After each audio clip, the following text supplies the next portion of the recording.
જોવા મળ્યા। આ વખતે પીએમ મોદી યંગસ્ટર્સ સાથે ફૂટબોલની મેચ રમતા જોવા મળ્યા। પીએમ મોદી હાલ ગંગટોકમાં છે, જ્યાં તેઓએ યંગસ્ટર્સ સાથે ફૂટબોલ મેચ રમી હતી। પીએમ મોદી યંગસ્ટર્સ સાથે ફૂટબોલ મેચ રમતા યંગસ્ટર્સમાં પણ ભારે ઉત્સાહ જોવા મળ્યો। પીએમ મોદીએ ગંગટોકમાં યુવાનો સાથે ફૂટબોલ રમતા પોતાના ફોટા શેર કર્યા છે। પીએમ મોદી તિરંગા દર્શાવતું વાદળી સ્પોર્ટ્સ જેકેટ પહેરેલા જોવા મળ્યા। મહત્વનું છે કે હાલ પીએમ મોદી સિક્કિમના 2 દિવસના પ્રવાસે છે। બિલકુલ, અને ધુઆધાર અત્યારે પ્રચાર ચાલ્યો છે પીએમ નરેન્દ્ર મોદીનો પશ્ચિમ બંગાળમાં, અને ત્યારબાદ હવે એવું લાગે છે કે થોડીક હળવી પળો પણ અત્યારે માણી રહ્યા છે, અને અત્યારે કદાચ એ આશ્વસ્ત પણ થઈ ગયા હશે પીએમ નરેન્દ્ર મોદી। અને આપ જોઈ શકો છો કે જે યંગસ્ટર્સ છે, ખેલાડીઓ સાથે તેઓ અત્યારે ખેલના મેદાનમાં પણ છે। રાજનીતિ પણ એક ખેલનું મેદાન જ છે, ને અહીંયા પણ આજ પણ એક ખેલનું મેદાન છે। કેન્દ્રીય ગૃહમંત્રી અમિત શાહે સહપરિવાર સાથે સોમનાથ દાદાની પૂજા કરી। મંદિર પ્રશાસન તરફથી કેન્દ્રીય ગૃહમંત્રી અમિત શાહનું ઉમળકાભેર સ્વાગત કરાયું। સોમનાથ મહાદેવના સાનિધ્યમાં અમિત શાહ અને તેમના પત્નીએ પૂજા અર્ચના કરી અને મહાદેવના શરણે શીશ ઝુકાવ્યું।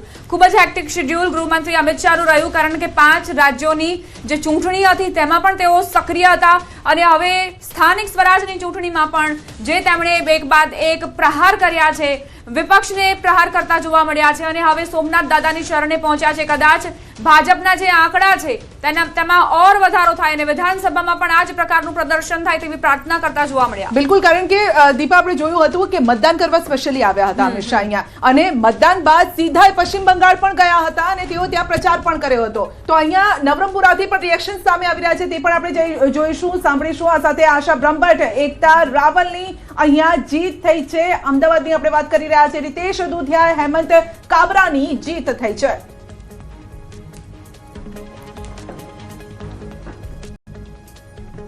હવે અમે જે ચારે ઉમેદવારો છીએ, દર્શન શાહ, અમિતભાઈ, પૂર્વિકાબેન અને કનકબેન, અમે ચારેય જણ જે પેન્ડિંગ કામ છે, નવદીપ હોલનું નવીનીકરણ છે, 7 આરસીસી એટલે વ્હાઇટ ટોપિંગ રોડ છે, આવા અનેક કામો અમારા પાઇપલાઇનમાં જે અમે આને આગળ ધપાવીશું।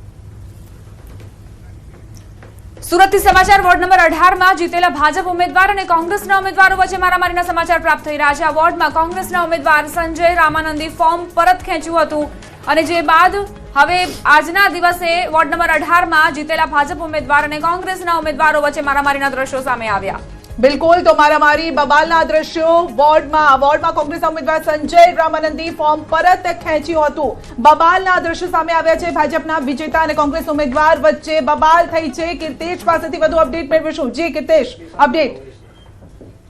બિલકુલ, ભાજપના ઉમેદવાર જીત મેળવતાની સાથે તેમનું બદામના ચાલી રહ્યા હતા, કોંગ્રેસનો ઉમેદવાર અભિનંદન આપવા આવતો હતો, ને અચાનક જ ભાજપના ઉમેદવારનું ગળું પકડી લીધું હતું। બસ આ જ મામલાને લઈને જે મતગણતરી સેન્ટર છે ગાંધી એન્જિનિયરિંગ કોલેજ, ત્યાં આગળ મારામારીના દ્રશ્યો સામે આવ્યા હતા। જો કે નજીક મોબેલી પોલીસ તાત્કાલિક પહોંચી જતા આ મામલો શાંત થયો હતો। ખાસ કરીને કહી શકાય કોંગ્રેસના ઉમેદવારની વાતનો ગુસ્સો હતો કે તેમની જ પેનલના એક ઉમેદવારને ભાજપ દ્વારા ફોર્મ પાછું ખેંચવામાં લેવામાં આવ્યું હતું, જેને લઈને તેમની કારમી હાર થઈ છે। જો કે બંને પક્ષોની મારામારી બાદ પોલીસે મધ્યસ્થી કરતા મામલો।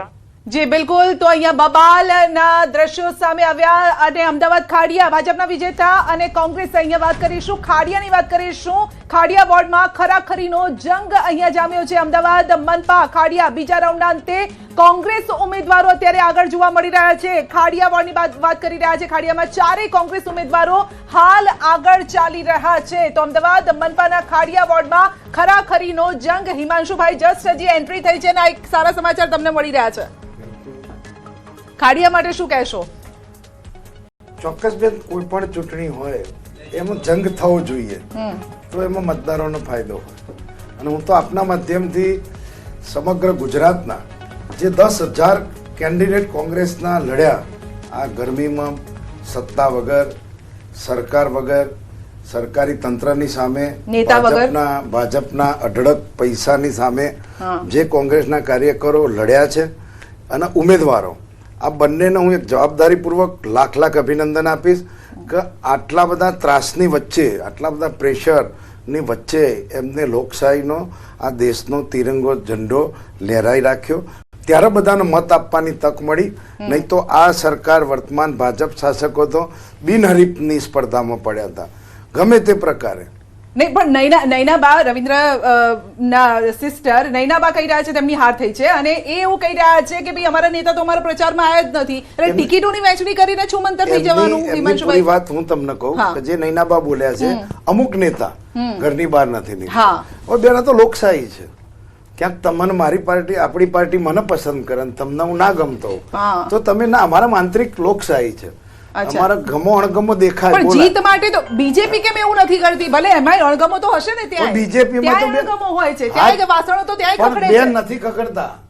ખખડે છે, તમે જ કહો છો અંદર અંદર બાજ્યા તો ભાઈ તમને મજા આવે છે. એમના ના વાસણો છે ને એ બધા રબડના છે. અચ્છા, એ વાસણો ખખડાતા નથી. હા. અને હું ચેલેન્જ મારીને કહું, કેટલાને તકલીફ પડી, કેટલાને 60 વર્ષનું નથી ગમ્યું, કેટલાને એક ફેમિલીની રિપીટ થિયરી નથી ગમી, છતાં પણ બેન સત્તામાં હોય ને, પાવરમાં તમારી તેજીમાં હોય ને, એટલે તમારા બધા નિર્ણયો ભક્તોની જેમ બધા સ્વીકારી લે.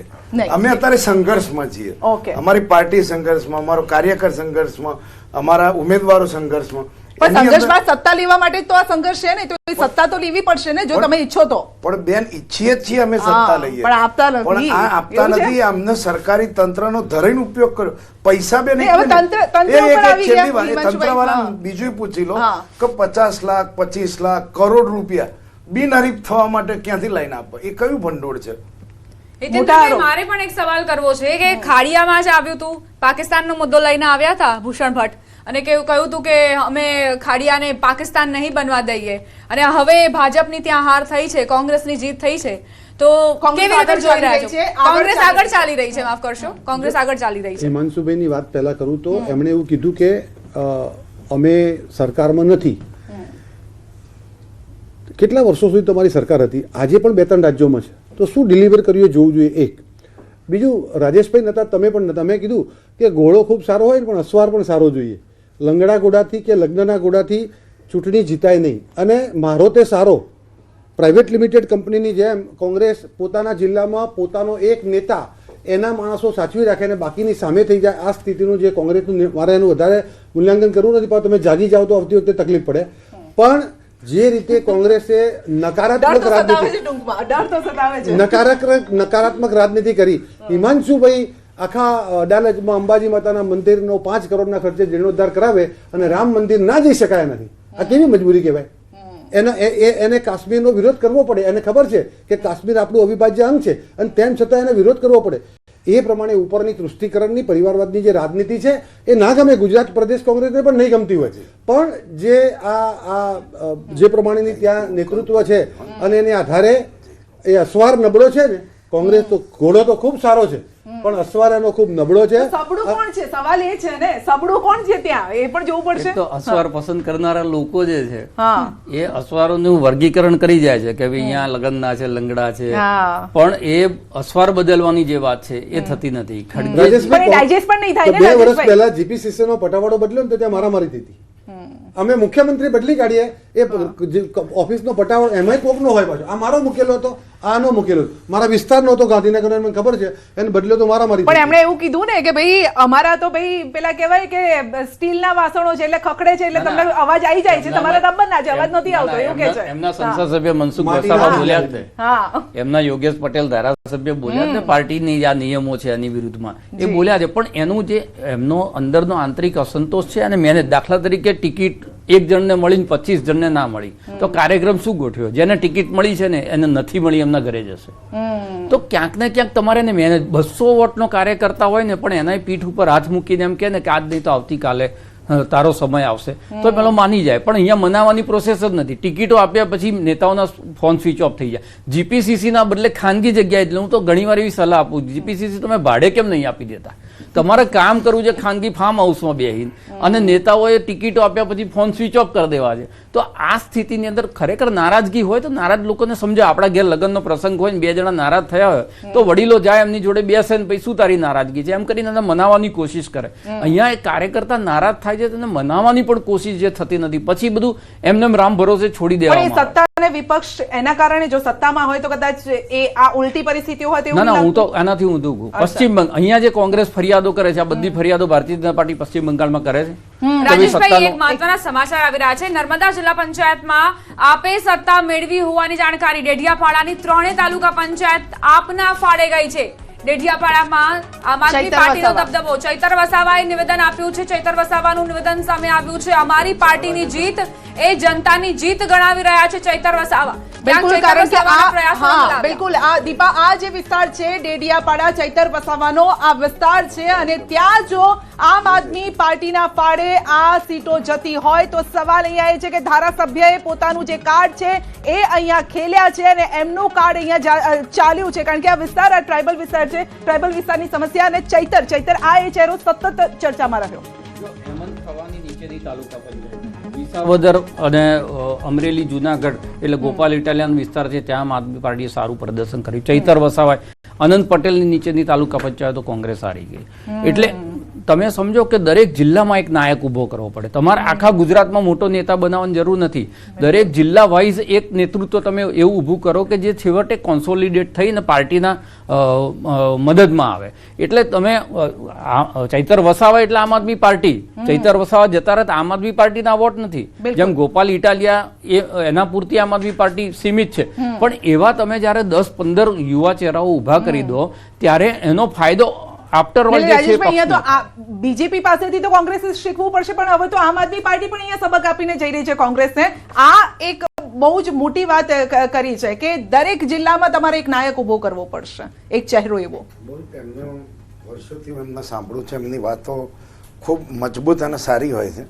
ચોક્કસ એ વાત પણ કોંગ્રેસે ધ્યાનમાં લેવી જોઈએ અને અમે પણ ધ્યાન દોરીશું. પણ બેન તો અમુક વખતે કેવું હોય છે કે તમારા પરિસ્થિતિ અને સંજોગો ની વચ્ચે આ જે લડત છે ને એ બેન અઘરી હોય છે. અમે બી લડીએ છીએ. અમે કોઈ ભજન મંડળીની મત લેવા સત્તા લેવા પણ ક્યાંક ને ક્યાંક ઘણા સમયથી જે હિન્દુ મુસ્લિમ ધર્મના નામે જે આખું એક માનસિક વાતાવરણ લોકશાહીની અંદર કોઈ પ્રજાના કામો વિકાસના કામો રોજગારીને સાઈડમાં મૂકીને એક જ વાત કરવાની કે કોંગ્રેસ એટલે મુસ્લિમ ને ભાજપ એટલે હિન્દુ. ના એટલે એવું નથી લાગતું કે એક યંગ નવા બ્લડની જરૂર છે, નવા ચહેરાઓને જેવી રીતે અહીંયા આમ આદમી પાર્ટીમાં આપણે જોઈ રહ્યા છે કે ગોપાલ ઇટાલિયા હોય ચૈતર વસાવા હોય એ પોતાની રીતે એક આઈડેન્ટિટી છે, પોતાની રીતે એક બ્રાન્ડ છે. શું એવી બ્રાન્ડ હવે કોંગ્રેસે નવા ચહેરાઓને લાવીને કરવાની એક એક્સપેરિમેન્ટ કરવાની જરૂર નથી લાગતી? જો કે હવે સમય પણ ઘણો ઓછો છે વિધાનસભાની ચૂંટણીને પણ તેમ છતાં કોંગ્રેસમાં પણ બેન યંગ આખી એક નવી જનરેશન ખૂબ સારી તૈયાર થઈ રહી છે અને એ યુવા નેતૃત્વ પણ આ વખતે અમે બધા જિલ્લા તાલુકામાં ખૂબ સારા યુવાનો લડાયા એમને આગળ લાવવા પડશે અને એમને હવે આવનારા સમયમાં એ ચોક્કસ આગળ આવવાના છે. એ લાગે છે. ઓકે એક બ્રેકિંગ આપણી પાસે આવી રહ્યું છે. જી એક મહત્વના સમાચાર આવી રહ્યા છે. ભાજપના નિયમો જ ભાજપને હરાવી રહ્યા છે. વસાવાએ કહ્યું છે નિયમોના કારણે કાર્યકર્તાઓ નારાજ છે એવું પણ કહ્યું છે. 3 ટર્મ બાદ ટિકિટ ન આપવાનો જે નિયમ હતો એ નિયમ ક્યાંક ને ક્યાંક નડ્યો. આમ તો વસાવા દર વખતે આ પ્રકારના વિવાદિત નિવેદનો આપવા જાણીતા છે. પરંતુ આ વખતે અમને ડર આમ આદમી પાર્ટી કે કોંગ્રેસનો નથી. પાર્ટીની અંદર ટિકિટ આપવા માટે કેટલાક નિયમો બનાવ્યા છે. એ નિયમો પાર્ટી નુકસાન કરશે. દાખલા તરીકે 60 વર્ષથી ઉંમરવાળાની ટિકિટ નહીં આપવાની, 3 ટર્મ વાળાની ટિકિટ નહીં આપવાની, કોઈ પરિવારવાદમાં હોય એમની ટિકિટ નહીં આપવાની, પોતાના ક્ષેત્ર સિવાય બીજા ક્ષેત્રમાં ચૂંટણી લડવા માટે મંજૂરી નહીં આપવાની. આ બધા જે પાર્ટીએ જે નિયમો બનાવ્યા છે એના કારણે કાર્યકર્તાઓ સખત નારાજ છે. હિતેન્દ્રભાઈ અહીંયા વસાવા વર્સિસ વસાવાની લડાઈ તો આપણે બહુ જોઈ છે પરંતુ વસાવા ભાજપ વર્સિસ કેમ થઈ ગયા છે? ચૈતરની જીત ભલે ડાયજેસ્ટ ના થાય ત્યાં ડેડિયાપાડા વિસ્તારમાં પરંતુ ભાજપ સામે આ આક્રોશ કેમ સતત એમનો? નહીં, મનસુખભાઈ ખૂબ સિનિયર આગેવાન છે. 8 વારથી એ ત્યાં અમારા સાંસદ છે અને એ વિસ્તારની જે તાસીર છે એને એ જાણે છે અને આ એમનો વ્યક્તિગત મત છે, એમનું તારણ છે. સામૂહિક રીતે ચિંતન થશે અને વિષયો મૂકવામાં આવશે એટલે ખબર પડશે કે શું હતું. પણ આ એમનો પ્રાઇમા ફેસી એક એમનો વિષય છે કે ભાઈ આવું એક એના વિસ્તાર પૂરતું એની તાલુકા પંચાયત જિલ્લા પંચાયત પૂરતું એને એવું લાગ્યું છે તો એને રજૂઆત કરી છે. પણ કુલ મળીને પરિણામો જો આખા ગુજરાત માટે નિયમો છે આખા ગુજરાતમાં આપણે પરિણામો પણ જોઈ રહ્યા છીએ. હિમાંશુભાઈ કહેતા હતા રબાના વાસણ ખખડ્યા તો ખરા પણ અહીંયા જો અવાજ આવ્યો તમને? ક્યાંક આવ્યો? ના, એમાં અવાજ ના કહેવાય, આ સજેશન હતું. અમારા વાળા તો કચકચાઈને બોલે જે બોલવું હોય. અચ્છા તો આંતરિક પણ આ એક લોકશાહી એવો છે. ચહેરો છે જે સતત બોલતા આવ્યા છે, કોઈ પણ વાત હોય મુદ્દો તો ઉઠાવે છે પણ એક બે એવા બોલકા નેતા હોય કે હા. અને સિનિયર મોસ્ટ છે એટલે બોલી શકે. ઓકે, ત્યારે એમના ત્યાં કોઈ સેકન્ડ થર્ડ કેટેગરીનો કાર્યકર તો બોલી જ ના શકે. અચ્છા, ઓકે. આ રિએક્શન વિશે શું માનો છો કે કેમ આ રિએક્શન આપ્યું? ના એટલે એમનું કહેવાનું એવું છે કે રાજકારણ હોય તો 25-30 વર્ષે માણસ રાજનીતિમાં આવે. એ સંઘર્ષ કરતો કરતો ધારાસભ્યની ટિકિટ મેળવી છે, એ કરતા કરતા 50-55 પહોંચ્યો અને જો એ વખત એને ચાન્સ ના મળ્યો, 60 થઈ ગયા, તો પછી એનું આખી રાજકીય કારકિર્દી જે છે એ રોળી જાય. બીજી વસ્તુ એ છે કે કોઈ વ્યક્તિ જે છે એ કોઈ રાજકીય પરિવારમાં જન્મ્યો છે, તેનો કોઈ ગુનો તો છે નહીં. જન્મ્યો ત્યારથી એને એ વાતાવરણ જોયું છે, એના ડીએનએમાં આવે, એટલે એનો રસનો વિષય રાજકારણ થાય. હવે થાય કેવું કે બીજી પેઢી, આમ તો આખો મોદી પરિવાર કરીને તમારા આખી દેશને જોડવો છે, અને એના જ પરિવારની બીજી પેઢી છે એને તમે એવો મેસેજ આપો છો કે ભાઈ તારે મહેનત કરવાની જરૂર નહીં, કારણ કે તને તો તું પરિવારનો છે એટલે ટિકિટ મળવાની નથી, તો બીજી પેઢી છે તે ડિસ્કનેક્ટ થઈ જાય. એટલે આ બધા વિષયો છે એ પાર્ટીના આંતરિક એમના જે સંગઠનના દર વખતે જુદા જુદા નિયમો કરે છે ને, નિયમોમાં કેટલીક જગ્યાએ ગાંધીધામમાં જેવું થયું, એક પરિવારમાં 3 ટિકિટ આપી છે, ક્યાંક ક્યાંક પાછા અપવાદ પણ સર્જાઈ જતા હોય છે એની અંદર. ઉંમરના બાદમાં પણ ઘણી વખતે અપવાદ કરીએ ને, યોગેશભાઈને ગઈ વખત ટિકિટ આપી હતી 2022 ની અંદર. એટલે ઘણી વખતે પિતાને આપી હોય, વખતે દીકરાને આપી, દીકરીને આપી હોય, વહુને આપી દીધી હોય. એટલે સાંસદ ગેનીબેન ઠાકોરે અબડાસા ખાતે મતદાન કર્યું, અબાસડા ખાતે મતદાન કર્યું હોવાના સમાચાર. ગેનીબેન ઠાકોર મતદાન બાદ મહિલાઓને મળ્યા. ગેનીબેન ઠાકોરે લોકોને મતદાન કરવા અપીલ પણ કરી છે. બનાસકાંઠાના સાંસદ, બનાસકાંઠાના બેન તરીકે ઓળખાતા ગેનીબેન, જેઓ પહોંચ્યા મતાધિકારનો ઉપયોગ કરવા માટે અને મતદારોને અપીલ કરી છે કે તેઓ આ વખતે મતદાન સારા પ્રમાણમાં કરે.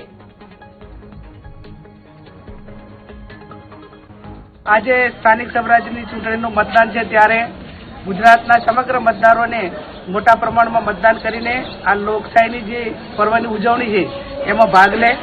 તમામ ઉમેદવારો ખેલદિલીપૂર્વક મતદાનમાં જે મતદારો જે મતદાન કરે છે એમાં સહયોગ આપે, કાયદો અને વ્યવસ્થા જળવાઈ રહે અને સમગ્ર ગુજરાતની અંદર ભારતીય જનતા પાર્ટીના 30 વર્ષના શાસન